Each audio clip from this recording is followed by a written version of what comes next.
Hey guys, क्या हाल चाल आप सबके। My name is Jewish Singh, एक बार फिर से आपके सामने हाजिर हूं और आज अगेन हम एक इंपॉर्टेंट सेशन करने वाले हैं एंड आप देखेंगे एग्जाम में यहाँ से बहुत सारे क्वेश्चंस जो हैं फंसेंगे। और ये जो सारे के सारे सेशंस हैं आप देखिए कि ये प्रीमियम वाले सेशंस हैं, इसके अंदर बहुत सारी एक्स्ट्रा चीज़ें भी कवर करेंगे। ऐसा नहीं है कि ये सब चीज़ें अगर मैंने पहले पढ़ा रखी हैं तो आगे मैं कुछ न्यू नहीं पढ़ाऊंगा। उसके अंदर हमेशा कुछ ना कुछ एड ऑन्स ज़रूर रहते हैं। एंड साथ में एक और चीज़ रहती है भाई मेरे कि हिंदी इंग्लिश के अंदर तो हम दे ही रहे हैं कंटेंट को, और जितने भी PYQs हैं वो भी हमने कवर करने की कोशिश की है। यानी कि जो भी अगर आपके प्रीवियस ईयर के क्वेश्चन आप उठा के देखेंगे तो यहीं से ही बनेंगे जो चीज़ें मैं यहाँ पे आपको पढ़ा दूंगा। तो इससे बाहर कुछ नहीं बनने वाला है। तो हिंदी वाले भी कंफ्यूज मत हो ना, हिंदी वालों के लिए भी पूरा इंतजाम कर रखा है। ये देखिए एक एक चीज़ को मैंने हिंदी में भी कन्वर्ट किया है, तो आप परेशान नहीं होंगे। जो भी हिंदी वाले हैं उनका भी सारा सिस्टम यहाँ से हो जाएगा। ठीक है जी, चलिए शुरू करते हैं। और यहाँ पे हम सिर्फ यही नहीं देखेंगे, एक नई चीज़ मैंने ऐड ऑन की है इस बार। यूनिटरी फीचर और फेडरल फीचर वाली मैंने देखा कि वहाँ से भी क्वेश्चंस आ रहे हैं एग्जाम में, तो वो भी हम इसी सेशन में कवर करने की कोशिश करेंगे। तो चलिए शुरू करते हैं। आप देखिए कि जो हमारा संविधान है उसके लिए मैंने यहाँ पे लिख दिया कि वेरियस सोर्सेज हैं उसके। जैसे कि हम बोलते हैं हमारे संविधान को कि बल्किएस्ट कॉन्स्टिट्यूशन है ना, कि बोरोइंग्स का एक पिटारा है ना। तो हमने बहुत सारी चीज़ें जो है कहीं ना कहीं से एक तरह से ले रखी हैं, बोरो कर रखी हैं और उस टोकरी में डाल रखी हैं।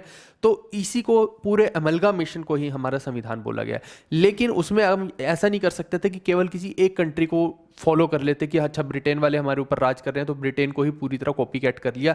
ऐसा हमारे संविधानकर्ताओं ने बिल्कुल भी नहीं किया। उन्होंने कोशिश की कि मैक्सिमम जितने भी कंट्रीज के संविधान हैं, अच्छी अच्छी कंट्रीज हैं जो टॉप लेवल की, जिनमें कुछ अच्छी बातें थी, वो सारी एमलगामेट करके एक जगह पर लेकर आए। जो कि एक बहुत अच्छी विजन भी है कि अगर अलग अलग कंट्रीज में कुछ अलग अलग अच्छी अच्छी बातें हैं तो वो क्यों ना हम अपने संविधान में डाल लें। तो वही चीज़ है कि various sources of our constitution, यानी कि खुद नहीं बनाया हमने बैठ के, हमने बनाया लेकिन अलग अलग जगह से रेफरेंस लेके, ऐसा आप कह सकते हैं। ठीक है भाई।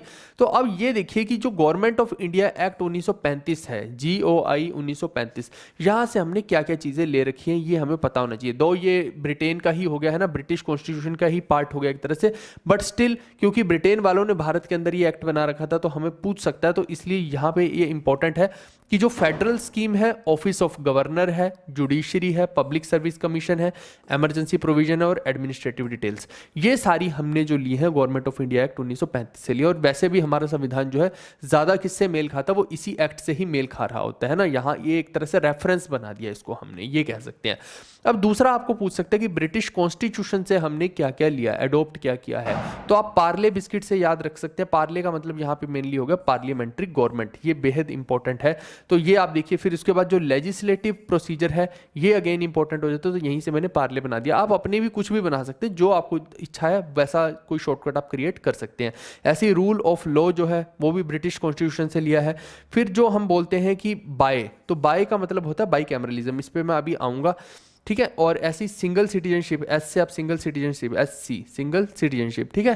फिर ऐसी कैबिनेट सिस्टम यहाँ से हो गया। प्रेरोगेटिव रिट्स जो आप देखते हैं ना, वो 5 तरह की जो रिट्स हम पढ़ेंगे, हम आगे जुडिशरी के आसपास में भी पढ़ेंगे, तो वो यहाँ से ली गई हैं। फिर पार्लियामेंट्री प्रिविलेजेस जो हैं वो भी यहीं से ब्रिटिश गवर्नमेंट से ही उठाए हैं, यानी ब्रिटिश के कॉन्स्टिट्यूशन से ही उठाए गए हैं। अब रही बात बाई कैमरलिज्म की, तो बाई कैमरलिज्म जो शब्द है ना, ये यूजुअली अगर पूछा जाए आपसे कि भारत में पहली बार कब ब्रिटेन वालों ने इंट्रोड्यूस किया था, तो गवर्नमेंट ऑफ इंडिया एक्ट 1919 के अंदर ही इसको इंट्रोड्यूस कर दिया गया था। इसका मतलब क्या है कि जो पूरे का पूरा पावर है वो 2 हाउसेस में एक तरह से डिवाइड कर दी। एक हो गया आपका अपर हाउस, एक हो गया लोअर हाउस। अपर हाउस को आप एक तरह से बोल सकते हैं लोकसभा टाइप जैसे हो जाता है, और सॉरी, अपर हाउस को आप बोल सकते हैं राज्यसभा, और लोअर हाउस को आप बोल सकते हैं लोकसभा। ठीक है भाई। तो इस तरीके से ये राज्यों को डिपिक्ट करती है और ये लोगों को डिपिक्ट करती है। हालांकि गवर्नमेंट ऑफ इंडिया एक्ट 1919 में सिस्टम थोड़ा सा अलग था, ऐसा नहीं था बिल्कुल भी कि वहां राज्यसभा लोकसभा बनाई गई है, लेकिन आप समझ सकते हैं कि इसी पे आधारित सारे का सारा हमारा अभी का कॉन्स्टिट्यूशन है ना।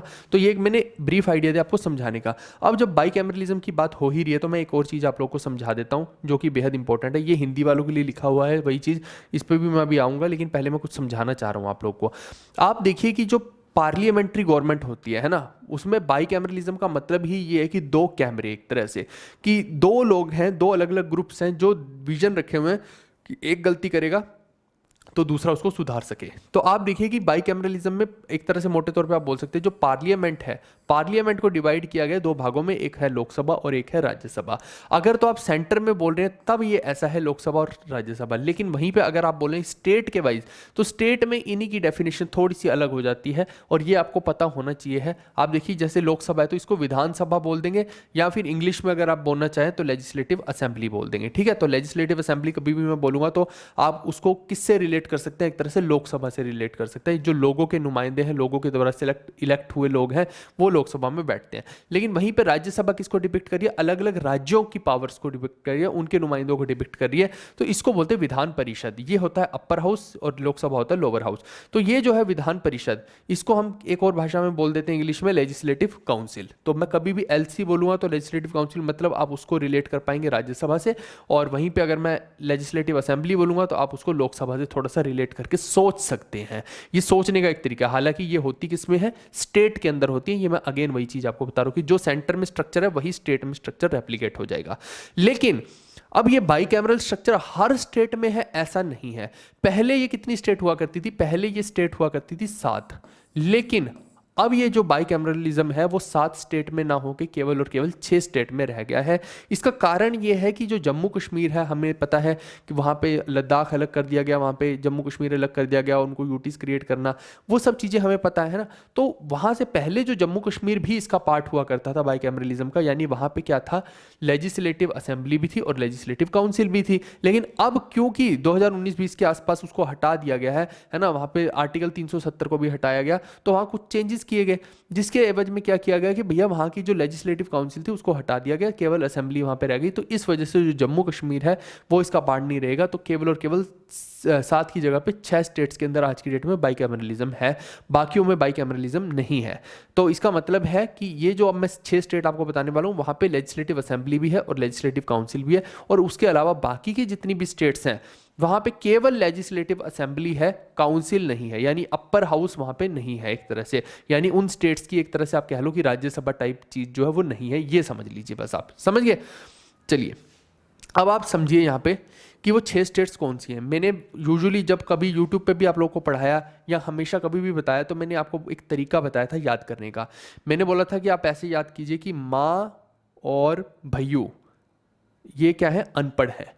माँ और जो भाई है आपका, आप ऐसे समझ लीजिए एग्जाम्पल के तौर पे, माँ और भैयू जो है वो अनपढ़ हैं, इसीलिए क्या कर रहे हैं, तेल बेचकर गुजारा कर रहे हैं। बस उसको कुछ ऐसे आप याद रख सकते हैं, ठीक है भाई। तो जैसे यहाँ पे क्या क्या हो जाएगा, एक हो जाएगा आपका महाराष्ट्र, जिसको मैंने बोला माँ, ठीक है।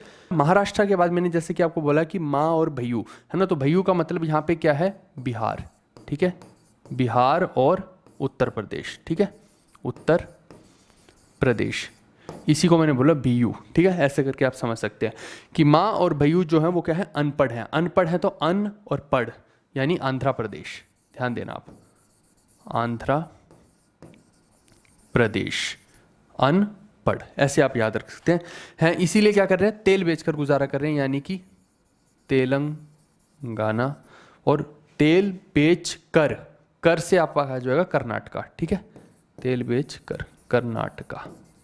तो इस तरीके से आप इसको याद रख सकते हैं। ये 6 स्टेट्स हैं, और जम्मू कश्मीर का अगर नाम ले दिया जाएगा J&K का, तो आप इसको क्रॉस कर देंगे। यहाँ पे लेजिस्लेटिव काउंसिल आज की डेट में नहीं है, यहाँ केवल और केवल लेजिस्लेटिव असेंबली अब आपको देखने को मिलेगी, ठीक है भाई। इसके अलावा एक काम की चीज़ और है आपके लिए यहाँ पे, वो ये है कि 2 यूटीज़ भी ऐसी हैं जहाँ बाइकैमरल लेजिस्लेचर है। अब ये 2 यूटीज़ का मतलब ये इतनी इंपॉर्टेंट हैं, आप देखिए कि जो जब प्रेसिडेंट के इलेक्शंस हो रहे हैं या बहुत सारी ऐसी जगहें हो रही हैं जहाँ पे एक वैल्यूएबल चीज़ हो रही है, वहाँ पे ये दोनों का ही पार्ट आता है ना। तो बहुत सारी इलेक्शंस में भी इनका भाग आ रहा है, तो ये इंपॉर्टेंट हो जाती हैं। आप देखिए यहाँ पे एक है दिल्ली और एक है पुडुचेरी, ये दोनों के अंदर क्या है, लेजिस्लेटिव असेंबली मौजूद है ना, और लेजिस्लेटिव काउंसिल भी मौजूद है। तो आप बाइकैमरल स्ट्रक्चर इनका बोल सकते हैं, ठीक है भाई। तो इनके अलावा और कहीं भी आपको ये सिस्टम देखने को नहीं मिलेगा। तो लेजिस्लेटिव असेंबली का अगर कोई पूछ ही ले आपसे तो किस किस में है, तो आप बोलेंगे दिल्ली और पुडुचेरी दोनों में हमें देखने को मिलती है। और वैसे भी आप देखिए कि हम देखते हैं ना कि जो केजरीवाल साहब हैं, है ना, वो क्या कर रहे हैं, वो दिल्ली को पूर्ण राज्य दिलाने की मांग करे जा रहे हैं। तो वो वैसे भी उसका जो है थोड़ा सा महत्व ज़्यादा हो जाता है ना, हमारी राजधानी भी है पूरे भारत की। तो ये जो दोनों हैं, दोनों का ही पार्टिसिपेशन प्रेसिडेंट्स के इलेक्शन के अंदर और भी कई जगहों पे होता है। तो ये आपको इस तरीके से ध्यान देना है कि दोनों इंपॉर्टेंट है, कभी भी पेपर में आएगा तो ये दोनों का नाम याद रखना है और 6 स्टेट्स ये वाली याद रखनी है। इससे आपका काफ़ी ज़्यादा जो है काम हो जाएगा। ठीक है भाई, चलिए अब वापस से उसी कंटेंट पे चलते हैं हम।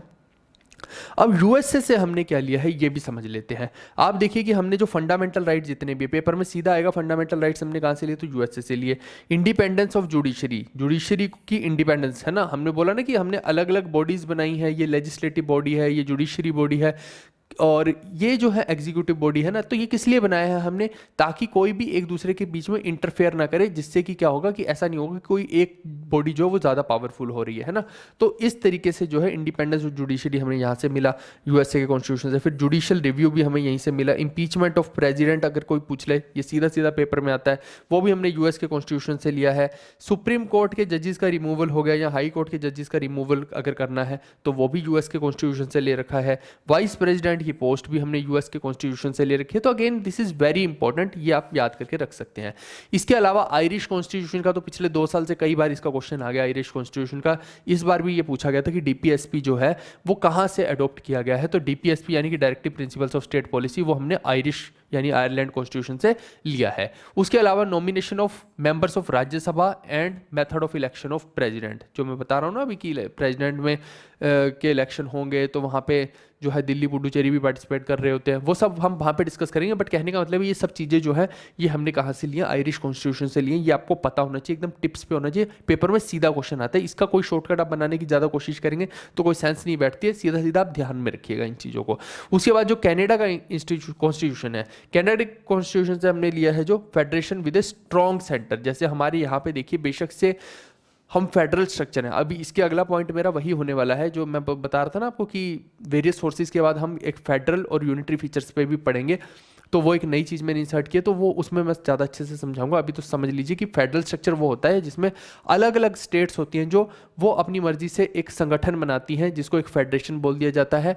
और बट उन स्टेट्स को आज़ादी होती है कि वो कुछ भी अपना लॉ बना सकती है, कोई भी अपने तरीके से ऑपरेट हो सकते हैं कुछ मुद्दों को छोड़ के। जैसे कि आप सोचो कि डिफेंस है तो डिफेंस में सब एक साथ रहेंगे, या फिर आप देखिए कि जैसे कोई फॉरेन अफेयर का मुद्दा है उसमें इकोनॉमिक मुद्दे जो हैं उनमें, तो कुछ कुछ मुद्दों को छोड़ के बाकी के मुद्दे जो हैं वो अपने जो इंडिपेंडेंट होते हैं वो कर सकते हैं, उनको बोलते हैं फेडरेशन। लेकिन अगर सेंटर स्ट्रांग हो जाए तब ऐसा नहीं किया जा सकता, तब वो फेडरल स्ट्रक्चर जो कहीं ना कहीं ब्रेक हो जाता है। तो वहाँ पे ऐसा नहीं होगा कि हर स्टेट, अब मान लो जैसे इंडिया के अंदर हर स्टेट को ये आज़ादी नहीं है कि वो अपना ही लॉ बना के बैठ जाए, ऐसा नहीं है ना। तो इसीलिए हमारे भारत में भी क्या है, स्ट्रॉन्ग सेंटर है। ऐसी सेम जो है कनाडा के कॉन्स्टिट्यूशन में भी है। इसके अलावा रेसिड्यूरी पावर्स जो होती हैं वो सेंटर के पास रहेंगी। ये हमने कहाँ से ले रखा है, ये भी कनाडा के कॉन्स्टिट्यूशन से ले रखा है। गवर्नर की अपॉइंटमेंट, आप देखिए कि यहाँ जो था हमने लिया ये ऑफिस ऑफ गवर्नर था गवर्नमेंट ऑफ इंडिया एक्ट से, लेकिन वहीं पर जो गवर्नर की अपॉइंटमेंट की बात जब करेगा तो आपको कैनेडियन कॉन्स्टिट्यूशन का हवाला देना है। उसके अलावा advisory jurisdiction of the supreme court है ना, कि सुप्रीम कोर्ट जो है एडवाइजरी नोट्स जारी कर सकता है, तो वो सब चीज़ें जो है वो भी हमने कनाडा के कॉन्स्टिट्यूशन से ले रखी हैं।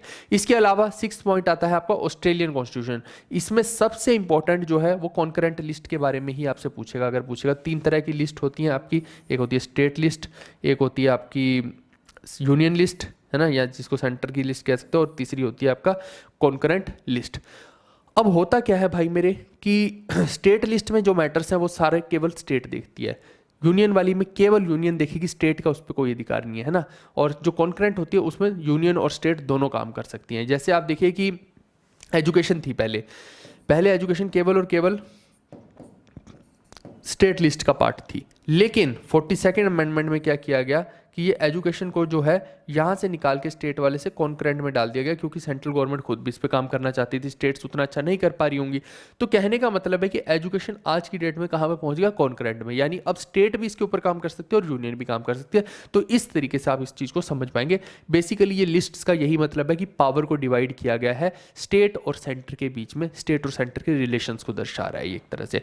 But still the centre is strong in India, वही एक मुद्दा है, वो अब मैं आगे बताऊंगा आपको उसका क्या सीन है, क्यों उसके पीछे फसाद भी रहता है।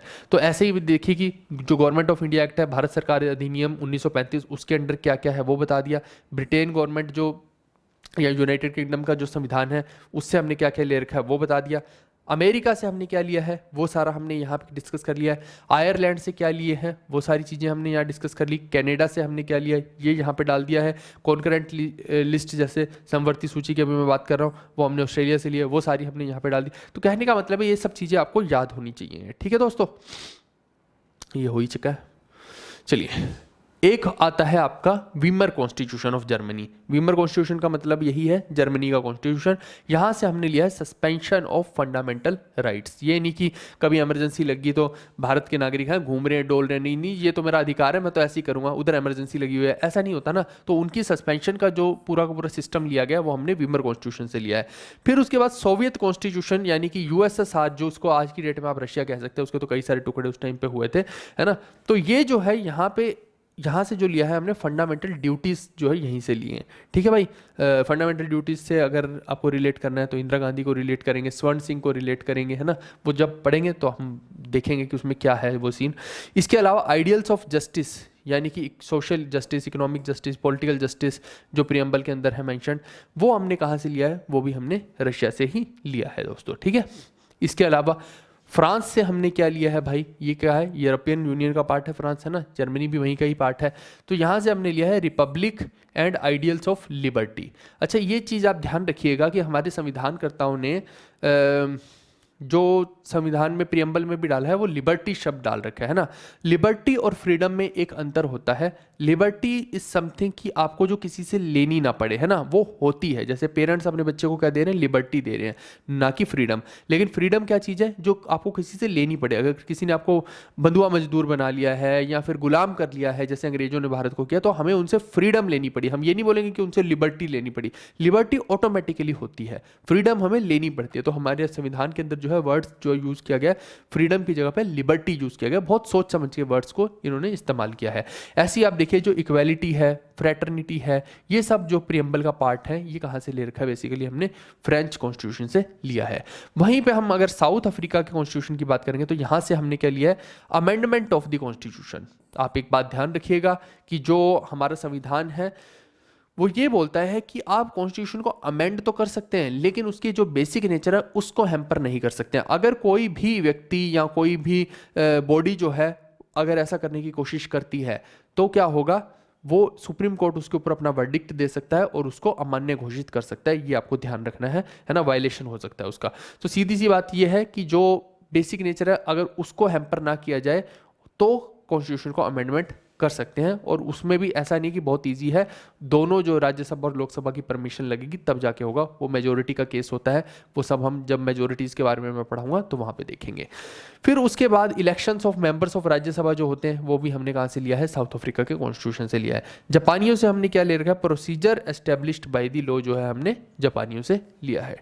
ठीक है दोस्तों, सेम यहाँ पे मैंने देखिए कि जर्मनी का वीमर कॉन्स्टिट्यूशन के बारे में बता दिया कि आपातकाल के दौरान जो मौलिक अधिकार हैं वो उनका निलंबन जो है वो यहाँ से ले लिया। फिर सोवियत संविधान या फिर यूएसएसआर से हमने क्या लिया वो मैंने यहाँ पे आपको बता दिया है। रूस के संविधान से हमने क्या लिया है ना, सॉरी यहाँ पे सोवियत संविधान यानी कि यूएसएसआर का हो गया। ठीक है, अच्छा ये दो हैं, ओके। अगर कंप्लीटली सिर्फ रशिया का पूछ लेगा तो आप ये मार्क कर देंगे, अगर यूएसएसआर का पूछ लेगा तो ये, जैसा कि मैंने बोला भी कि उस टाइम पे टुकड़े हुए थे, है ना। तो रशिया जो है बहुत बड़ा है, आप आज की डेट में भी देखिए कितना बड़ा है रशिया। तो यूएसएसआर के टुकड़े हुए कई सारे, तब जाके जो है रशिया एक मेजर कंट्री बच गया और बाकी के अलग अलग हो गए। तो ऐसे आप समझ सकते हैं।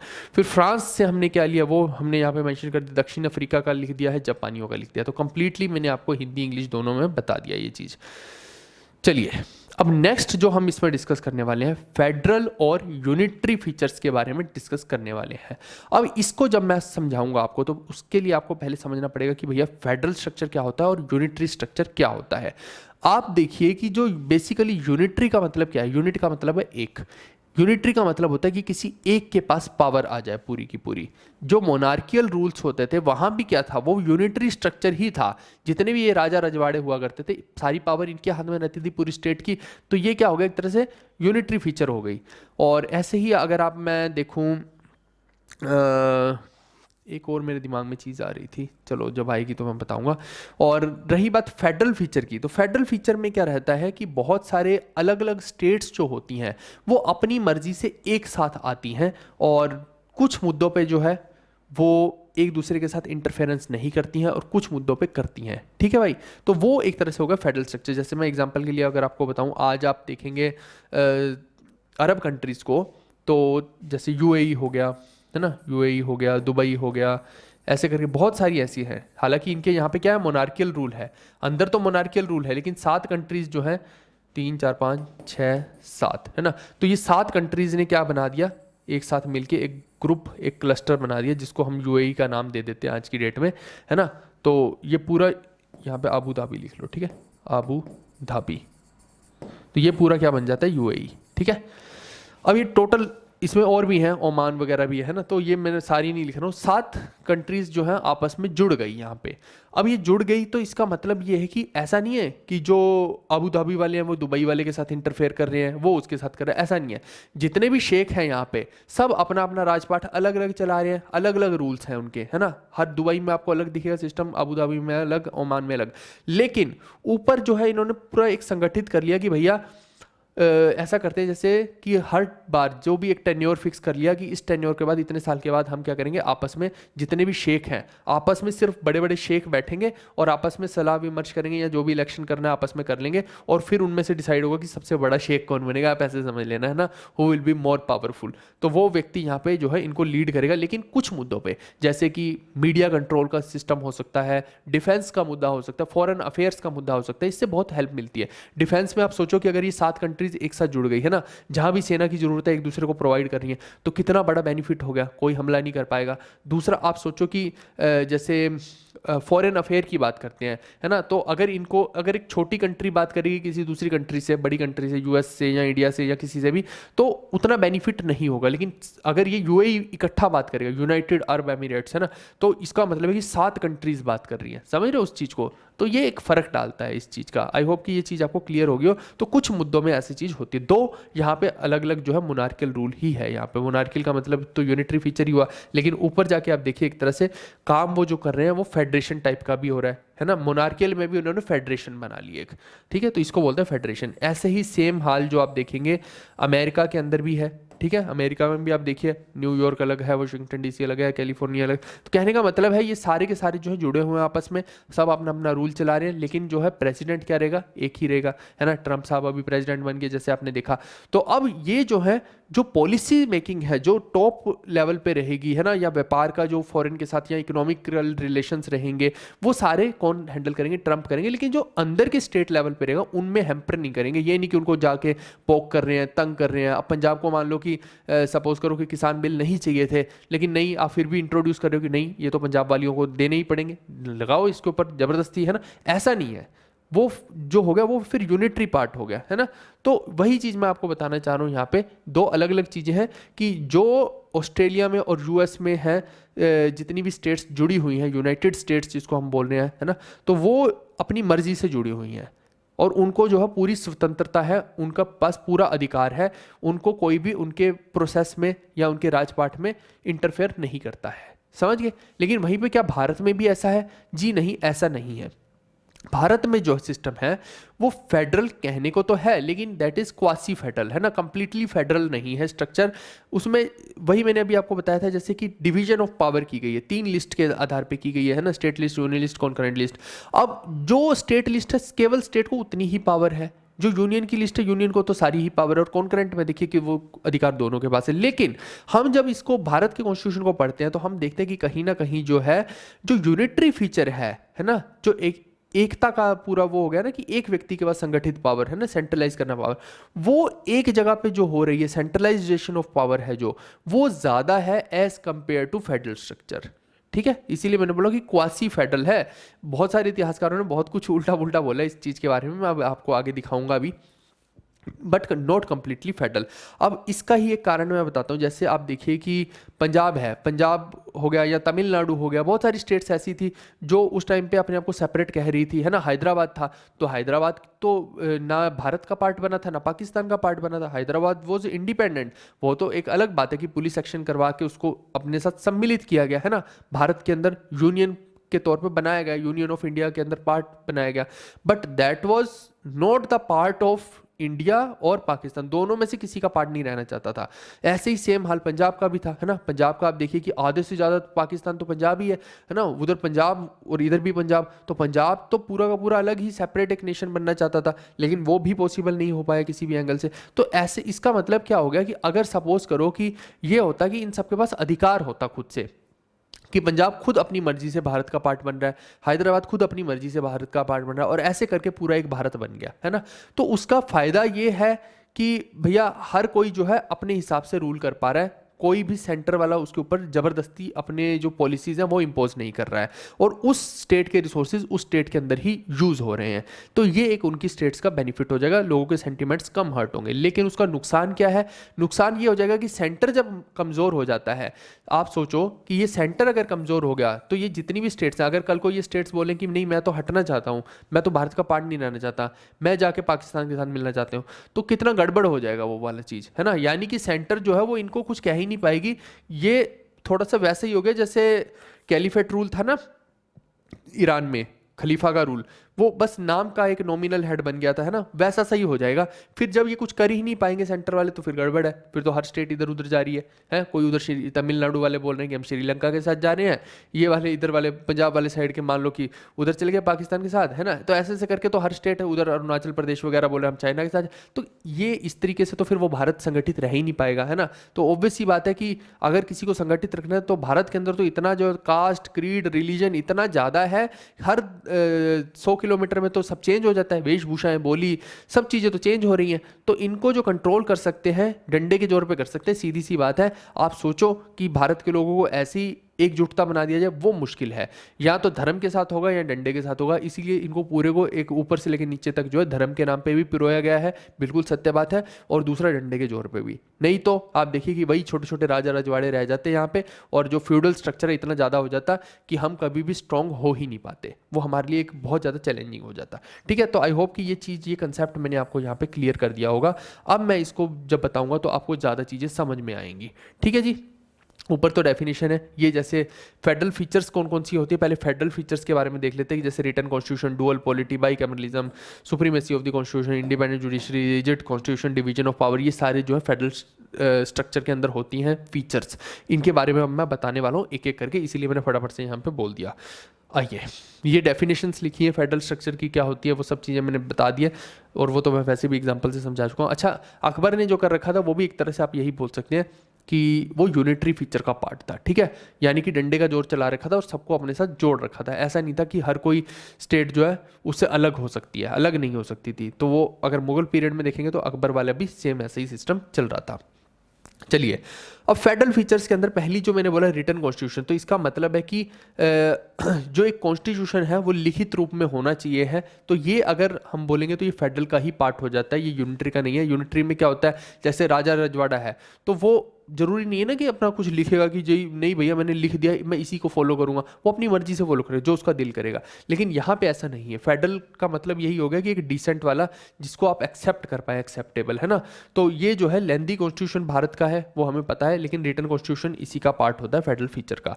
दूसरा डुअल पॉलिटी की मैं बात करता हूँ। डुअल पॉलिटी का मतलब ये होता है कि सॉवरेंटी देना, यानी कि अधिकार देना पूरे का पूरा, कि जो स्टेट है उसको इस जोन में अधिकार दे दिया, सेंटर को इस जोन में अधिकार दे दिया। ये नहीं कि एक दूसरे के बीच में घुसे पड़े हैं कि नहीं तुम ये नहीं कर सकते, हर दूसरी चीज में नहीं तुम ये नहीं कर सकते। ये कुछ इसका मैं अगर आपको सीधा सीधा बताऊं तो जैसे दिल्ली का हाल देख लो आज की डेट में।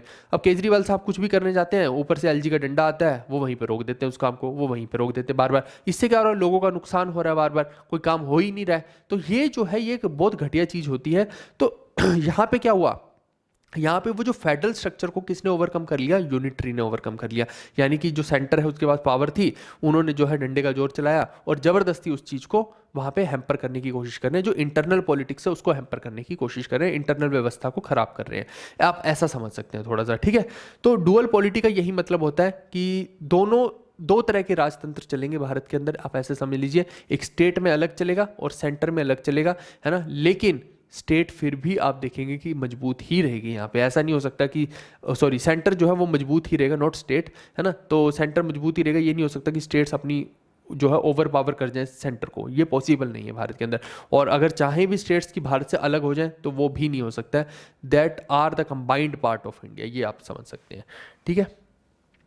अगला देखते हैं बाई कैमरल। तो बाई कैमरल का मतलब तो मैं वैसे भी आपको समझा चुका हूँ कि दो तरह का रहेगा, एक रहेगा लोकसभा, एक रहेगा राज्यसभा, है ना, दो कैमरे की तरह काम करेंगे। जो राज्यसभा है, मैंने पहले भी आपको बताया था कि ये स्टेट्स के जो नुमाइंदे हैं उनको डिपिक्ट कर रही है। हर स्टेट का बंदा यहाँ पे आपको मिलेगा राज्यसभा में, यानी कि वो अपनी स्टेट को एक तरह से डिपिक्ट कर रहा है। वहीं पे आप देखिए लोकसभा में आपको क्या मिलेगा, इलेक्शन के थ्रू जो आप लोगों को चुनते हैं, है ना, जैसे जितने भी आप एमपी वगैरह देख रहे हैं इनको चुनते हैं, तो मेंबर ऑफ पार्लियामेंट जिनको हम बोलते हैं, तो ये वहाँ पे जा रहे हैं, है ना, तो ये आप ही को तो एक तरह से रिप्रेजेंट कर रहे हैं वहाँ पे जाके। यानी कि एक एमपी अगर वहाँ गया तो उसने पीछे उसके जितनी भी उसकी कॉन्स्टिट्यूएंसी है ना, उस कॉन्स्टिट्यूएंसी के जितने भी लोग हैं उनको वो रिप्रेजेंट कर रहा है वहाँ पे। क्योंकि ऐसा तो है नहीं कि पूरे भारत को जाके पार्लियामेंट में बिठा देंगे, इतनी बड़ी जनता है ना। तो कहने का मतलब है कि जो लोकसभा है वो रिप्रेजेंट करती है पीपल ऑफ इंडिया को एज ए होल, तभी उसको लोकसभा बोला गया है, ठीक है जी। तो ये जो है बाइकैमरल फीचर, ये किसकी होती है, ये भी फेडरल स्ट्रक्चर का ही पार्ट हो गई, क्योंकि यहाँ पे डिवीजन ऑफ पावर हो गया। जहाँ डिवीजन ऑफ पावर हो गया एक्सेप्टेबल, वहाँ पे जो है इसका मतलब है कि फेडरल स्ट्रक्चर आ गया। जहाँ पे मंजूर नहीं है सेंटर को कि भैया डिवीजन ऑफ पावर हो, सेंटर बोले कि नहीं मैं ही हूँ सब कुछ, मैं पावर नहीं दूंगी किसी स्टेट को, तो गड़बड़ हो जाएगी। मैंने अभी आपको बता दिया ना, मुगल रूल में भी क्या हो रहा था, औरंगजेब क्या कर रहा था, यही कर रहा था, हर कोई मुगल भी यही कर रहा था। तो वो जो चीज़ है वो जब होती है तो बड़ी परेशानी क्रिएट होती है।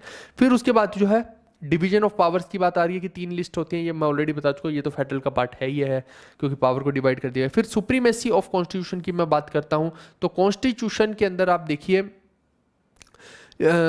एक जो कंट्री है अगर उसका एक कॉन्स्टिट्यूशन बना दिया गया है तो इसका मतलब है कि कोई भी लॉ बनेगा तो उस कॉन्स्टिट्यूशन के अकॉर्डिंग ही बनेगा। इसमें ये नहीं कर सकता कोई कल को पीएम बन गया कि नहीं मैं पीएम हूं, मैं कह रहा हूं इसलिए ये रूल बना दो, है ना।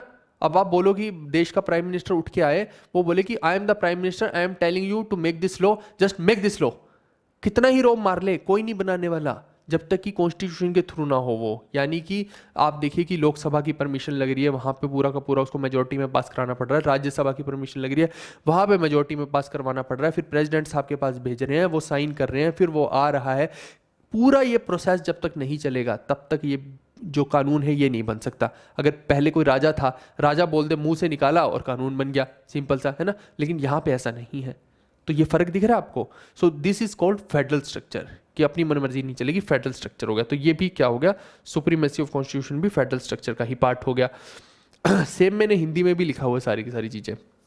फिर रिजिड कॉन्स्टिट्यूशन, अब रिजिड कॉन्स्टिट्यूशन का पहले भी मैं आपको बता चुका हूँ कि ये भी जो है फेडरल फीचर ही है, क्योंकि अगर आप कॉन्स्टिट्यूशन प्रॉपरली बना रहे हैं, रिजिड बना रहे हैं और बहुत ज़्यादा हेक्टिक कर रहे हैं किसी चीज़ को, कि ऐसा नहीं कि तुरंत मुंह से बोला और वो चीज़ हो गई, है ना, आपने उसको कॉम्प्लिकेट कर दिया उस प्रोसेस को, कि ये कानून बनाना है तो बहुत सारे लोगों की मंजूरी लगेगी। जब वो मंजूरी शब्द आ जाता है या परमिशंस आ जाती हैं या फिर हम कहें कि पावर का डिवीजन आ जाता है, तो वहाँ पर क्या आ जाता है दिमाग में, फेडरल स्ट्रक्चर, कि जो बहुत सारे लोगों को एक्सेप्टेबल हो, किसी एक की नहीं चल रही है, वो क्या हो गया एक तरह से फेडरल स्ट्रक्चर। सिंपल सी बात है, तो वो ऑब्वियस सी बात है कि यहाँ आ जाएगा। फिर उसके बाद इंडिपेंडेंट जुडिशरी, एक बात ध्यान रखिएगा, यहाँ शब्द आ रहा है इंडिपेंडेंट जुडिशरी। जब मैं यूनिटरी फीचर पढ़ाऊंगा, ये तो अभी फेडरल चल रही है ना, जब मैं यूनिटरी फीचर पढ़ाऊंगा भाई मेरे, तो वहाँ पे आएगा इंटीग्रेटेड जुडिशरी। तो इंटीग्रेटेड जुडिशरी किसका पार्ट होती है, वो होती है यूनिटरी का। लेकिन इंडिपेंडेंट जुडिशरी किसका पार्ट होती है भाई मेरे, वो होती है फेडरल का। तो इंडिपेंडेंट का मतलब क्या होता है कि भारत के अंदर भी इवन आप देखिए कि अगर जुडिशरीज अलग अलग बनाई गई हैं, सपोज करो जैसे लोअर कोर्ट बना दी, है ना, उसके बाद आपका सेशन कोर्ट्स बन जाती हैं, फिर हाई कोर्ट्स बन जाती हैं, तो हर स्टेट की हाई कोर्ट्स भी हैं।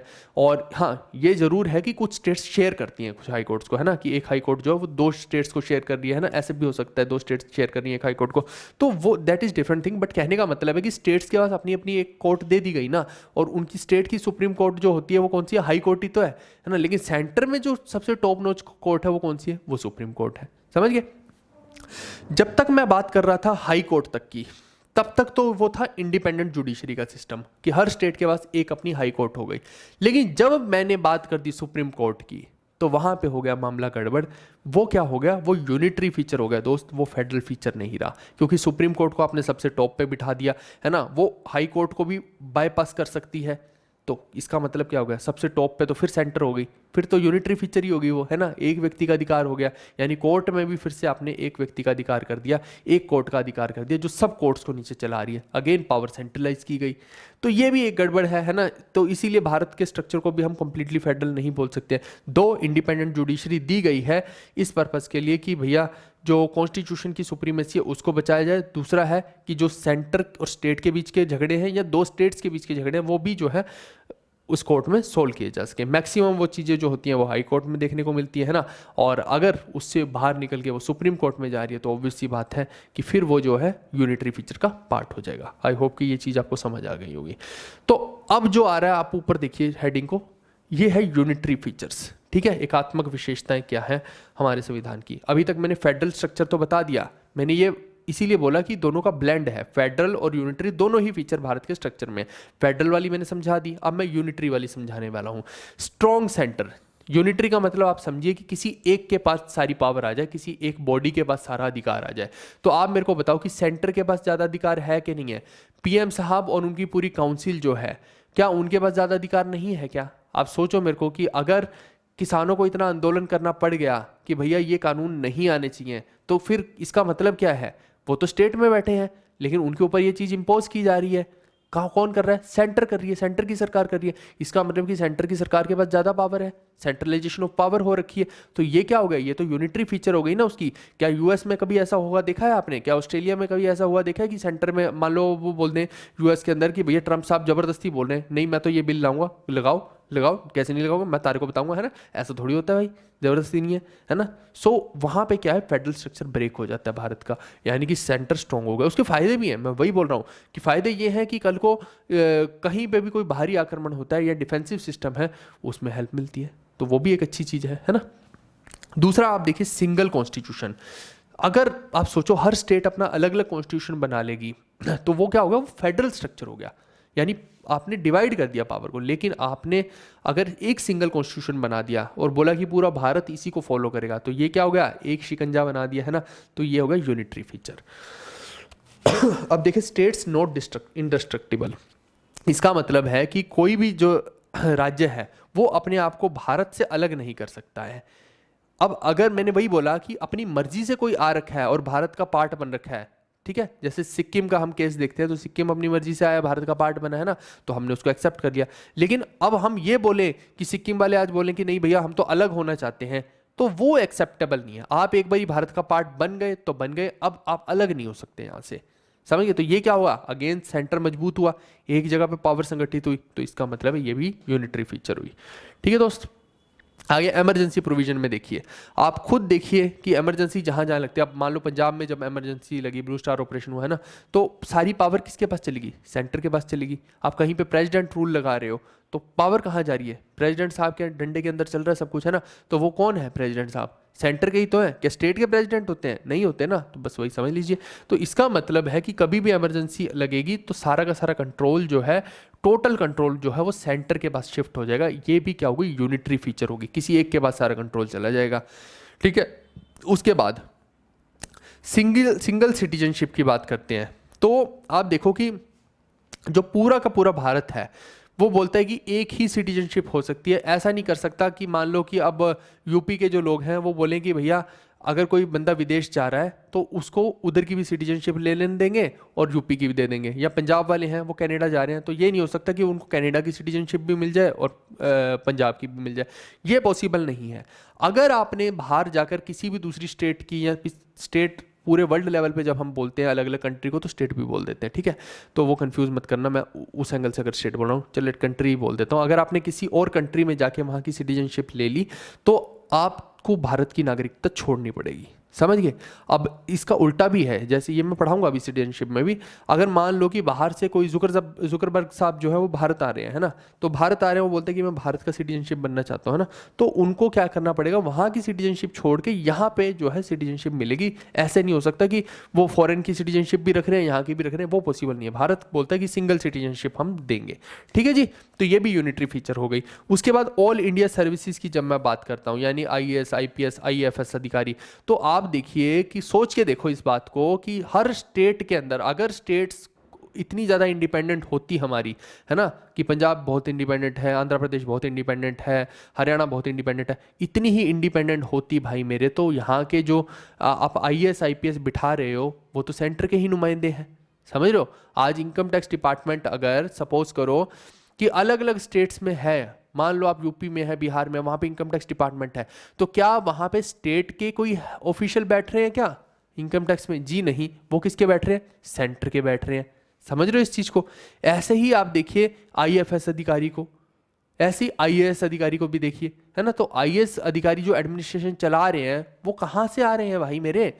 वो तो सेंटर के हैं।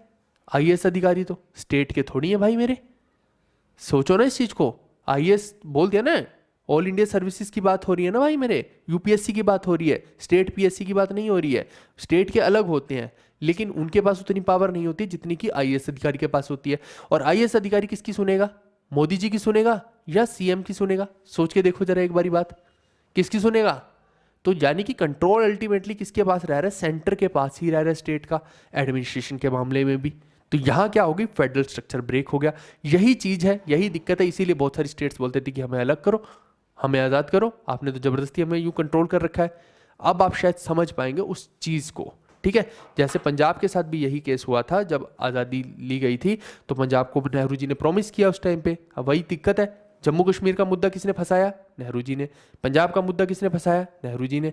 उस टाइम पे तो कर दिया प्रॉमिस कि नहीं भैया पंजाब को एक स्पेशल स्टेटस दे दिया जाएगा, लेकिन बाद में मुकर गए उस चीज़ के लिए। तो क्या हुआ? कितने सारे पंजाब में दंगे हुए, कितना लोगों ने सहा उस चीज़ के लिए, है ना। इंदिरा गांधी के पूरे का पूरा हत्या के पीछे भी यही सब चीज़ें चली। तो क्यों हुआ वो चीज़? क्योंकि वो लोग तो नहीं एक्सेप्ट कर रहे थे। हाँ, जब जनरेशन सी चेंज हो जाती है ना। आज आप देखिए कि जो उस टाइम के लोग थे, जो आज़ादी के टाइम के लोग थे, वो थोड़ी उस चीज़ को एक्सेप्ट करेंगे कि आपने प्रॉमिस किया, आपने तोड़ा, है ना। लेकिन जब जनरेशन चेंज हो गई, उनके बच्चे हो गए और उनके भी बच्चे हो गए, उनको कोई मतलब ही नहीं, उनको थोड़ी उस चीज़ से मतलब है कि नहीं भैया अब हमें सेपरेट चाहिए। तो फ़र्क है चीज़ों में, समय के हिसाब से जो है सिचुएशंस चेंज होती हैं, ठीक है भाई। तो ऑल इंडिया सर्विस की बात भी मैंने बता दी कि अगेन जो है यहाँ पे सेंटर मजबूत हो जाता है और फेडरल स्ट्रक्चर जो है थोड़ा सा ब्रेक होता दिखाई देता है। आगे मैं बताता हूँ अपॉइंटमेंट ऑफ गवर्नर। अब आपको देखिए कि गवर्नर को कौन अपॉइंट करता है, अगर मैं पूछूं तो प्रेसिडेंट साहब करते हैं। प्रेसिडेंट कौन है भाई? एक सेकंड रुकिए। तो प्रेसिडेंट कौन होते हैं भाई? सेंटर के ही तो होते हैं प्रेसिडेंट। स्टेट का प्रेसिडेंट सुना कभी? तो अगर प्रेसिडेंट साहब अपॉइंट करने हैं गवर्नर को, तो आपको मैं बता दूं कि गवर्नर एक नुमाइंदा है सेंटर का, जो स्टेट के अंदर बैठा हुआ है और हर इंफॉर्मेशन कहां पे पहुंचा रहा है आपको? सेंटर को। एजेंट ऑफ सेंटर भी बोला गया है इसको। तो इसका मतलब क्या हो गया भाई मेरे कि अब गवर्नर हर जगह पे अपनी नज़र रखे हुए है। कुछ भी यहाँ पे कोई करेगा ना इधर से उधर, तो वो जाके वहाँ पे प्रेसिडेंट साहब को बताएगा या फिर कह लीजिए कि सेंटर की सरकार को बताएगा। सिंपल बात। अब यही तो मुद्दा है दिल्ली के अंदर भी, मैंने जैसे आपको एग्जांपल दिया कि कोई भी बिल पास करने केजरीवाल साहब को, तो सेंटर इजीली मैनिपुलेट कर सकते हैं गवर्नर के थ्रू कि भैया बिल तो वहीं से पास होना है गवर्नर के थ्रू, है ना। तो LG साहब को बोल देंगे कि पास नहीं होना चाहिए बिल, समझ गए। तो खेल खत्म वहीं पे। तो सेंटर अगर इस तरह से इंटरफेयर कर रही है वहां पे, ये क्या है? यूनिटरी स्ट्रक्चर को क्रिएट कर रहा है। ये जो पावर है एक जगह पे एक्यूमुलेट हो रही है और स्टेट जो है वो कुछ कर नहीं पा रही है उसके अंदर। वो लोगों को तो बता सकती है लेकिन वो कॉन्स्टिट्यूशनली कुछ नहीं कर पा रही है उस केस में, समझ रहे हो। और अगर सोचो कि स्टेट के बहुत सारे फंड्स रोक लिए जाए तो भी कुछ नहीं कर पाएगी। तो ये एक बड़ी झंझट वाली प्रोसेस हो जाती है, ठीक है जी। तो अगेन यहाँ पे फेडरल स्ट्रक्चर ब्रेक होता है और यूनिटरी स्ट्रक्चर पिक्चर में आता है। उसके बाद इंटीग्रेटेड इलेक्शन मशीनरी। आप मेरे को खुद बताओ सोच के, जो इलेक्शन के हेड बनेंगे, इलेक्शन कमिश्नर बनेंगे, कौन अपॉइंट कर रहा है इनको भाई? प्रेसिडेंट कर रहा है। तो किसकी सुनेंगे वो? क्या वो किसी स्टेट के गवर्नर की सुन रहे हैं, CM की सुन रहे हैं, किसकी सुन रहे हैं? क्या किसी स्टेट के बंदे की सुनेंगे? वो बिल्कुल भी नहीं सुनेंगे। इलेक्शन कमीशन वाले किसकी सुनेंगे? केवल और केवल प्रेसिडेंट साहब की सुनेंगे यहाँ पे। तो अगेन क्या हो गया? जो इंटीग्रेटेड इलेक्शन मशीनरी जब बनाई जाएगी तो वो क्या हो जाएगी आपकी? क्या हो जाएगी? Unitary feature. अगर इसी को मैं इंडिपेंडेंट शब्द लिख दूं इंटीग्रेटेड की जगह, इंडिपेंडेंट इलेक्शन मशीनरी, कि स्टेट के इलेक्शंस जो है स्टेट की एक मशीनरी करा रही है, पूरी की पूरी स्टेट की एक अलग से बॉडी बना दी, तो वो हो जाएगी फेडरल स्ट्रक्चर। लेकिन यहाँ पे पावर क्योंकि स्टेट के खुद के पास नहीं रही, सेंटर के पास चलेगी सारी की सारी, तो इस वजह से ये जो है integrated election machinery unitary feature हो जाएगी। उसके बाद no equality of state representation. अब देखिए कि जितनी भी स्टेट्स हैं अपर हाउस में, आप देखिए यहाँ पे उनको ऐसा नहीं है कि इक्वल रिप्रेजेंटेशन दे रखी है। अब ये सोच के देखो, जैसे आज ब्रिक्स की बात करते हैं, तो ब्रिक्स में आप देखो, अगर ये बोल दिया जाए कि केवल पॉपुलेशन के आधार पे जो है आप अपने नुमाइंदे बुलाएंगे, है ना, क्योंकि पुतिन साहब यही सोच रहे थे अभी कि एक पार्लियामेंट बनाई जाए ब्रिक्स की पूरी जिसमें कि सभी कंट्रीज आ जाएं, है ना। अभी शायद मेरे ख्याल से 9 मेंबर हो गए ब्रिक्स के, 6 नहीं है, 9 या 10 हो चुके हैं अब मेंबर्स, तो आप उसमें कंफ्यूज मत कर देना। आप सोचो एक पार्लियामेंट जैसे हमारे यहाँ पे बन रही है, अगर पूरे एशिया के अंदर ऐसी पार्लियामेंट क्रिएट हो जाए तो कितना ज़बरदस्त हो जाएगा। ये जो यूरोप वाले इतना नाचते कूदते फिरते हैं, इनकी ऐसी की तैसी फिर जाएगी। वो तो वैसे भी ट्रंप के जीतने के बाद लगभग ऐसा हो गया है ना। तो आप देखिए कि अब जो है रशिया ऑलमोस्ट फ्री हो गया है यूक्रेनियन वॉर से, आप ऐसे ही समझ सकते हैं। और ये जो चीज़ है एक बेनिफिशियल भी है, और जो कहीं ना कहीं पुतिन और ट्रंप जो है एक दूसरे के लिए सॉफ्ट कॉर्नर भी रखते हैं, है ना। सॉफ्ट कॉर्नर रखते हैं तो फिर बात वही आ जाएगी कि यूएस के साथ जो है रशिया के रिलेशन ठीक हुए, तो अब जो पिसेगा कौन बीच में जाके, यूरोप पिसेगा, है ना। यूरोप में कौन है, फ्रांस हो गया, जर्मनी हो गई, ये सब हो गए, ये स्विट्जरलैंड हो गया, ये सारे इटली, ये सारे यूरोप का पार्ट है। तो इनकी ऐसी की तैसी फिरेगी। अब मुद्दे की बात ये है। और आप सोचो कि अगर जो ब्रिक्स वाले हैं, ब्रिक्स वालों की ज़रूरत क्यों लोगों को, उसका भी कारण मैं बताता हूँ। एशिया जो है सबसे ज़्यादा तो पॉपुलेशन 40-45% तो पॉपुलेशन एशिया में बैठी हुई है। तो अगर एशिया वाले ही एकजुटता कर लेंगे, सोचो इस चीज़ को, तो दूसरों की ऐसी की तैसी तो फिर नहीं फिरनी है। समझो इस चीज़ को कि पॉपुलेशन ही तो चाहिए किसी चीज़ को कंज्यूम करने के लिए, और कंज्यूमरिज्म का ज़माना है। आज हर कोई किसी को कुछ ना कुछ चिपका ही रहा है कि ये ले ले वो ले ले, तो बेचने के लिए लोग नहीं होंगे तो फिर भैया कहाँ पे होगा व्यापार। सारा खेल इकोनॉमिक्स का चल रहा है। तो इस वजह से सारा का सारा क्या हो रहा है, मैं आपको कहानी बता रहा हूँ कि जो ये पावर का, इकोनॉमिकल पावर का भी कहीं ना कहीं आपको सेंट्रलाइजेशन देखने को मिल रहा है। वो देखने को मिलेगा ब्रिक्स पार्लियामेंट अगर बनती है तो उसके अंदर। और वहीं से मैं आपको वो चीज़ बता रहा था कि अगर उसमें ये बोला जाएगा कि नहीं हम पॉपुलेशन के आधार पे देखेंगे, तो रशिया का एरिया तो बहुत बड़ा है लेकिन पॉपुलेशन ज़्यादा नहीं है, तो उस आधार पे तो भारत के नुमाइंदे सबसे ज़्यादा जाएंगे फिर, और दूसरे नंबर पर चाइना के रिप्रेजेंटेटिव जाएंगे। तो भारत और चाइना तो खुश हो जाएंगे, लेकिन क्या रशिया ऐसा चाहेगा? बिल्कुल भी नहीं चाहेगा, क्योंकि रशिया यहाँ पर राजा बन के रहना चाहता है। सिंपल सी बात है। तो उस केस में क्या हो जाएगा भाई मेरे, क्या हो जाएगा, इक्वल रिप्रेजेंटेशन क्रिएट हो जाएगी। कुछ ना कुछ ऐसा बना देंगे कि 5 मेंबर रशिया के चले जाएं, 5 भारत के चले जाएं, 5 चाइना के, लेकिन पॉपुलेशन तो सेम नहीं है ना दोस्त। तो यही चीज़ यहाँ पे भी है कि यहाँ पे जो है स्टेट्स को इक्वल रिप्रेजेंटेशन नहीं दी गई, यहाँ पे पॉपुलेशन के आधार पे। यूपी है तो उसको ज़्यादा सीट्स बना दी गई वहाँ पे, है ना। पंजाब में कम है तो कम कर दिया गया, गोवा है तो उसकी और कम कर दी गई। जबकि एक ये भी तो केस बन सकता था कि गोवा, पंजाब, यूपी, बिहार, इन सबको इक्वल रिप्रेजेंटेशन की, 5 बंदे यहाँ के, 5 यहाँ के, 5 यहाँ के, ऐसे भी तो हो सकता था। लेकिन वो नहीं किया गया, पॉपुलेशन के आधार पर किया गया है। समझ रहे हो। तो वो जो चीज़ है वो 1 से लेके 31 तक के वेरी करती है। तो ये अगेन क्या हो गया, फेडरल स्ट्रक्चर को ब्रेक कर रहा है ना। तो गोवा वाले तो बोलेंगे कि भैया हम बेशक से छोटे से हैं, लेकिन आप तो हमारे साथ नाइंसाफ़ी कर रहे हो, हमारे तो केवल इतने बंदे ले रहे हो आप पार्लियामेंट में, तो हमारी से क्या रहेगी। अगर गोवा वाला कुछ भी बोलना चाहेगा तो उसकी वैल्यू इक्वल थोड़ी रहेगी। समझ रहे हो। अगर उसकी सीट्स ही कम है वहाँ पर पार्लियामेंट में तो उसकी वैल्यू भी कम है, सिंपल ऐसा समझ लीजिए आप। चलिए, इसके बाद मैंने बोला इंटीग्रेटेड जुडिशरी। जैसा मैंने पहले बताया था आपको फेडरल स्ट्रक्चर में, उसमें बताया था इंडिपेंडेंट जुडिशरी। जब जुडिशरी इंडिपेंडेंट हो गई दोस्त, तो उसका मतलब है कि सेंटर उसमें इंटरफेयर नहीं कर रहा है। तो यानी हर स्टेट की अलग अलग जुडिशरी हो गई, हाई कोर्ट जैसे हो गए, है ना। वो सही था। लेकिन अगर उसके ऊपर सुप्रीम कोर्ट को बिठा दिया जाए तो आप किसकी चलेगी, सुप्रीम कोर्ट की चलेगी। जिसका हाई कोर्ट में लगा कि भैया ये तो हमारे अगेंस्ट डिसीजन दे दिया, वो उठ के सुप्रीम कोर्ट में चला जाएगा। तो अगेन जो है यहाँ पे पावर किसके हाथ में आ गई, फिर से सुप्रीम कोर्ट के पास आ गई। और वो जो है एक तरह से सेंट्रलाइजेशन ऑफ पावर हो गया सेंटर के हाथ में। ठीक है भाई, सेंटर की सरकार के पास। फिर इंटीग्रेटेड ऑडिट मशीनरी। अब जो आप देखिए कैग है, कैग सबसे बड़ी बॉडी है ऑडिट के लिए। अब सोचो कि कैग क्या कोई स्टेट का हो सकता है, कभी भी नहीं होता है। और कैग का ही काम है कि पूरे भारत के अंदर सेंटर के भी सारे एक्सपेंडिचर्स को, सारे इन्वेस्टमेंट्स को देखेगा, है ना, और पूरा ऑडिट करेगा, और स्टेट के भी करेगा। तो अगेन जो है पैसे वाला इकोनॉमिकल पावर जो है इसके थ्रू किसके हाथ में आई, कैग के थ्रू किसके हाथ में आ गई, सेंटर के हाथ में आ गई, क्योंकि वो सेंटर की बात सुनेगा, किसी स्टेट की सुनेगा भी नहीं। ठीक है भाई। अब इसके बाद वीटो ओवर स्टेट बिल्स। ठीक है, ये भी एक खेल अलग है। जो गवर्नर है, governor has the authority to hold certain sorts of laws passed by the state legislature, है ना। अब ये जो गवर्नर होता है, मैंने जैसे कि पहले भी बताया कि होल्ड कर लेगा चीज़ों को, है ना। जैसे एलजी साहब जो है दिल्ली के अंदर होल्ड करने, और केजरीवाल साहब की सुनी ही ना रहे, तो ऐसा करके। अब वो होल्ड का मतलब क्या है कि ये बोलते हैं कि भैया मैं प्रेसिडेंट साहब से पूछ के आपको बताऊंगा। अब उसी में जो है इतना इतना समय लगा देंगे। जब समय बीत जाएगा वो होगा ही नहीं, वो कहीं ना कहीं कूलिंग जोन में चला जाएगा वो चीज़। ऐसे ही आप देखिए कि अब जब वो प्रेसिडेंट साहब के पास भेजेगा गवर्नर, तो प्रेसिडेंट साहब क्या करेंगे, उनके पास अथॉरिटी है to refuse to sign such bills not only in the first instance but also in the second. ये शब्द बहुत इंपॉर्टेंट है।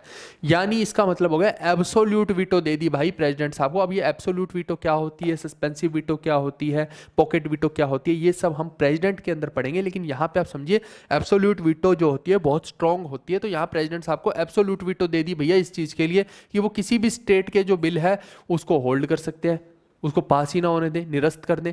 तो अब ये गड़बड़ है कि फिर ऐसे क्या हो रहा है, अल्टीमेटली बात फिर वही हो रही है कि जो पावर है अब स्टेट कुछ करना चाह रही है लेकिन उसको रोक दिया जाएगा ऊपर से सेंटर के द्वारा कि नहीं तुम ये नहीं कर सकते हो।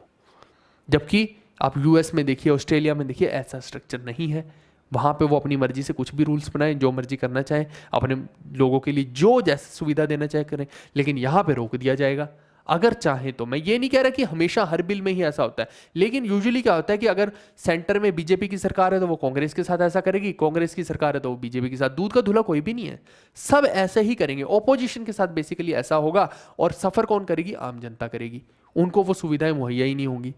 आप समझ रहे हो इस चीज को। मान लो आज आपके स्टेट के अंदर किसी को आईआईटीज बनानी है, किसी को बड़े बड़े अस्पताल बनाने हैं, तो वो अगर कर ही नहीं पा रहा है, उसके बिल्स ही सैंक्शन नहीं हो रहे हैं, उसको रोक ही दिया जाएगा, तो वो क्या करेगा, उसका अल्टीमेटली नुकसान पब्लिक को ही होने वाला है। ये भी तो एक गलत चीज़ हो रही है।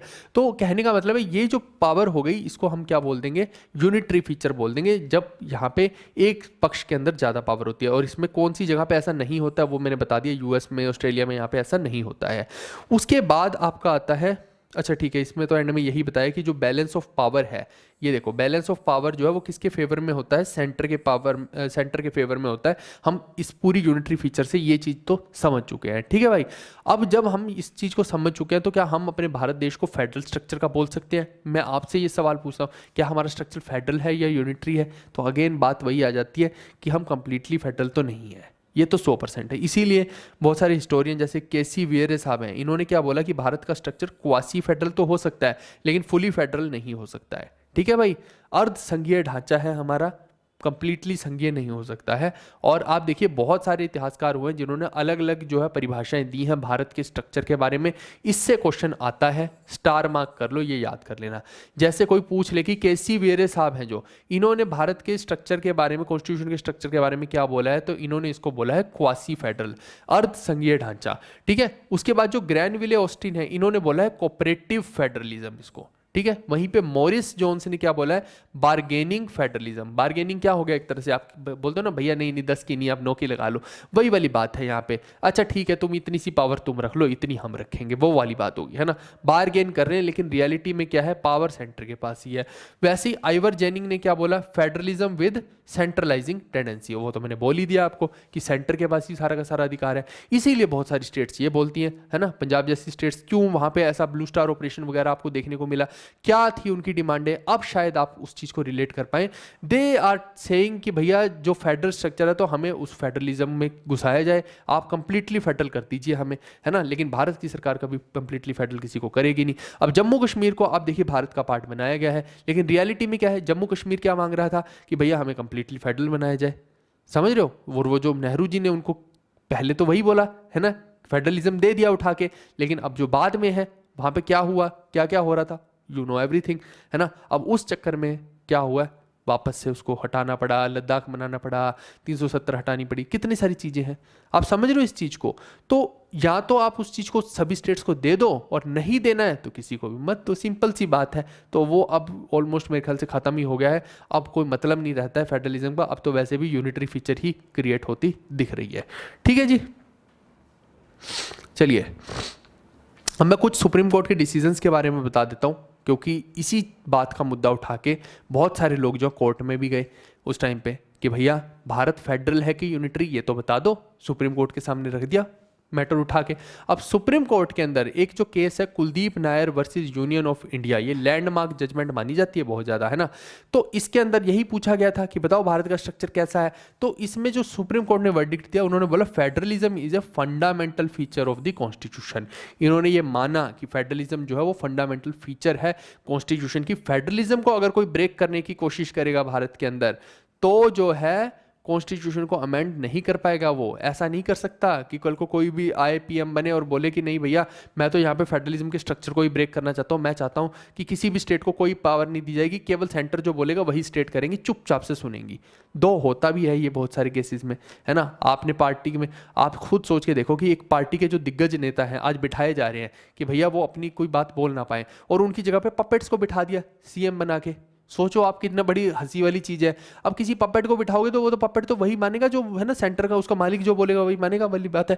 तो वहां पे जो है अगेन वो चाहते ना चाहते हुए भी फेडरलिज्म का स्ट्रक्चर तो ब्रेक हो जाता है, कंप्लीटली ब्रेक हो जाता है। इसीलिए बोलते हैं कि जब आप वोट देते हैं आप किसी स्ट्रॉन्ग पर्सनैलिटी को वोट जरूर दीजिए जो कल को किसी का पपेट ना बने, समझ गए। अगर वो पपेट बन गया सेंटर की सरकार का तो आपको ही उसका नुकसान होने वाला है, ठीक है भाई। तो फेडरलिज्म का स्ट्रक्चर वहाँ पे ब्रेक हो जाता है। तो इसलिए जो है सरकार सुप्रीम कोर्ट ने यही बोला कि फेडरलिज्म जो है फंडामेंटल फीचर हमारे कॉन्स्टिट्यूशन का है। अगर कोई पूछ ले तो आप यही बोलेंगे, ठीक है। भारत का ढांचा संघीय है और उसका फंडामेंटल फीचर है वो।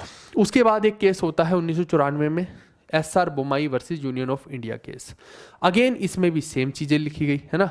तो जो सुप्रीम कोर्ट ने क्या यहाँ पे बोला, laid down the constitution is federal. यहाँ भी सुप्रीम कोर्ट ने ये मान लिया कि जो फेडरलिज्म है वो क्या है, बेसिक फीचर है कॉन्स्टिट्यूशन की, यानी इसको नहीं बदला जा सकता है, ये मान लिया। लेकिन उसने ये भी माना कि कुछ स्फीयर्स में, है ना, कि कुछ स्फीयर्स में, और ये बोला कि भैया जो they are not the satellites और एजेंट्स ऑफ द सेंटर, है ना, कि ये जो स्टेट्स हैं ये कोई सेंटर के सैटेलाइट या एजेंट के तौर पे काम नहीं कर रहे हैं, ये इनको पूरा का पूरा अधिकार है, ये अपने अपने स्टेट के वेलफेयर के लिए काम करें। लेकिन कुछ स्फीयर्स में, ये देखिए अलॉटेड स्फीयर्स, तो बात वही गोलमोल सी है और कुछ नहीं है ना। वो 3 लिस्ट है, 3 लिस्ट के आधार पे जो आपको अधिकार दे दिए गए हैं कि आप ये लिस्ट में जो स्टेट लिस्ट में लिखा है आप उसके लिए स्वतंत्र हैं, करिए। जो यूनियन लिस्ट है उसमें यूनियन करेगी, और जो कॉन्करेंट लिस्ट है वहाँ पे दोनों करेंगे। और कॉन्करेंट लिस्ट में अगर स्टेट को लगता है कि नहीं हमारा मत अलग है और सेंटर को लगता है नहीं हमारा मत अलग है, तो सेंटर की चलेगी, स्टेट की नहीं चलेगी, है ना। तो कहने का मतलब है वही छोटा मोटा सा आपको फेडरलिज्म दे दिया गया, क्वासी फेडरल बना दिया गया। That's all, you are not completely federal, simple सी बात है। अगर मैं साफ साफ शब्दों में आप लोगों को ये बात बताऊं तो आई होप कि ये चीज़ आपको समझ आ गई होगी। मैंने बहुत अच्छे से डिटेल में बहुत इनपुट लगा के इस चीज़ को समझाने की कोशिश की है। थोड़ी सी डेप्थ वाली चीज़ें थी but I tried my level best कि मैं आपको बढ़िया से बढ़िया चीज़ बताऊं। इसके अलावा ये सारे नोट्स आपको नहीं बनाने हैं क्योंकि उसके लिए ऑलरेडी मैं ये सारी की सारी बुक्स आपको प्रोवाइड कर चुका हूं। अगर आपने नहीं ली हैं तो जीवी कक्षा एप्लीकेशन से जाके तुरंत इनको लीजिए, है ना। आपको कोई नोट्स नहीं बनाना है, इसमें सब कुछ ऑलरेडी रेडी एंड मेड है। अब हिंदी में भी आ गई हैं और इंग्लिश में भी आ गई हैं, आप देख सकते हैं। हर चीज़ ऑलरेडी यहाँ पे आपको रेडी एंड मेड मिलेगी। इससे बढ़िया नोट्स आप नहीं बना पाएंगे और ना ही कोई मार्केट के अंदर इससे बढ़िया नोट्स है, ठीक है भाई। चलिए बस एक रिक्वेस्ट है आप लोगों से कि मैक्सिमम लोगों को आप प्लीज़ इन बुक्स के और इस कोर्स के बारे में बताइए, है ना। कुछ लोग को ऐसा लगता है कि हमारा जो कोर्स है वो कहीं टेलीग्राम पे पढ़ लेंगे, लीक हो गया, है ना, जबकि गुमराह किया जा रहा है लोगों को। ये वाला कोर्स लीक नहीं हो सकता है टेलीग्राम पे, ये हाई सिक्योरिटी फीचर के साथ है और इसमें बहुत सारा अच्छा कंटेंट हम फ्लश कर रहे हैं। आप देख ही रहे होंगे नई नई चीज़ें यहाँ पे मैंने पढ़ाई हैं आज की डेट में, और पूरी पॉलिटी भी हम कम से कम 20-25 घंटे की पॉलिटी पढ़ेंगे तो अच्छे लेवल की पढ़ेंगे, है ना, ताकि इससे बाहर कुछ ना आए। तो ये सारा कंटेंट बहुत प्रीमियम कंटेंट है। इसको अगर कोई बेच रहा है बाहर ये बोल के कि नहीं हम टेलीग्राम पे बेच रहे हैं, वो झूठ बोल के बेच रहे हैं। ये सेम कंटेंट वहाँ पे नहीं हो सकता है, ये 100% सच है ना। लेकिन अब क्या कर सकते हैं, कुछ लोग जो होते हैं छोटे छोटे समझदार ना समझदार बच्चे हैं ना, वो उसका शिकार हो जाते हैं। तो उनको समझाइए कि भाई किसी और का कोर्स लेके टेलीग्राम वगैरह पे इसको मत पढ़िए, यहीं से पढ़िए तो ही बात समझ में आएगी। नहीं तो वहाँ पे वो अनाप शनाप कुछ भी पुराना दुराना डाल देंगे और वो अपडेटेड भी नहीं होगा। बाद में फिर हमारे पास आके मत बोलना कि सर आपसे पढ़े थे हम इस चीज़ के लिए, आपने ऐसा बताया था, जबकि ऐसा नहीं है। हम यहाँ पे उन्हीं के लिए लायबल हैं जो हमसे हमारे मेन इस एप्लीकेशन के अंदर पढ़ रहे हैं, ठीक है भाई।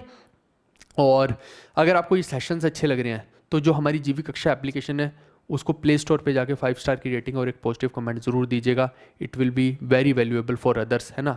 यूजुअली तो लोग यूँ ही लिख देते हैं, कुछ भी जिसको नेगेटिव लिखना है वो तो वैसे ही लिख के चला जाएगा, लेकिन जो पढ़ रहा है रियल में, है ना, ये आखिरी में मैं इसीलिए बोलता हूँ ताकि जो पूरा सेशन को देखता है ना उसको समझ आ जाती है कि भैया किस लेवल का पढ़ाया जा रहा है, क्या सच में और भी कोई व्यक्ति है जो इस लेवल की डेप्थ ऑफ अंडरस्टैंडिंग के साथ बता रहा है, इस लेवल के क्रिएटिव्स के साथ इतनी ज़्यादा माइंड मैपिंग के साथ बता रहा है या नहीं बता रहा है। तो उस व्यक्ति को समझ में आ जाता है जो पूरा सेशन देखता है। यही बात मैं शुरू में बोल देता तो शायद और ज़्यादा पॉजिटिव कमेंट्स आ जाते, लेकिन मेरे को वो नहीं करना था। मेरे को ये करना है कि आप पहले पढ़िए और उसके बाद उसको जज कीजिए कि मैं कैसा पढ़ा रहा हूँ, और उसके बाद जो है आप वहाँ पे कमेंट करके ज़रूर बताइए ताकि बाकियों का भी फ़ायदा हो।